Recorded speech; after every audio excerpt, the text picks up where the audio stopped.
రండి కదలి రండి తెలుగుదేశం సైన్యమా పసుపు పండుగకు సిద్ధం కండి.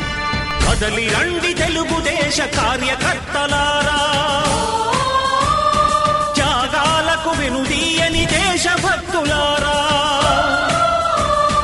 తెలుగుదేశం పార్టీ వ్యవస్థాపకులు ఆంధ్రుల ఆరాధ్య దైవం అన్న నందమూరి తారక రామారావు గారి జయంతిని పురస్కరించుకుని ఈ నెల 28న కడపలో నిర్వహించనున్న మహానాడుకు మద్దతుగా ఆంధ్రప్రదేశ్ రాష్ట్ర ముఖ్యమంత్రి వర్యులు తెలుగుదేశం పార్టీ జాతీయ అధ్యక్షులు శ్రీ నారా చంద్రబాబు నాయుడు గారి ఆదేశాల మేరకు మాచర్ల నియోజకవర్గం శాసనసభ్యులు శ్రీ జూలకంటి బ్రహ్మానందరెడ్డి గారి సారథ్యంలో ఈ నెల 19వ తేదీన మాచర్ల పట్టణంలోని మానుకొండ కళ్యాణ మండపంలో సాయంత్రం 4 గంటల నుండి మాచర్ల నియోజకవర్గం మహానాడు కార్యక్రమం జరుగును. ఈ కార్యక్రమానికి రాష్ట్ర జిల్లా స్థాయి నాయకులు ముఖ్య అతిథులుగా హాజరవుతారు. కావున మాచర్ల నియోజకవర్గం తెలుగుదేశం పార్టీ నాయకులు కార్యకర్తలు అందరూ ఈ కార్యక్రమంలో పాల్గొని అన్నగారికి ఘన నివాళులర్పించాల్సిందిగా కోరుచున్నాం. ఇట్లు తెలుగుదేశం పార్టీ కార్యాలయం మాచర్ల నియోజకవర్గం.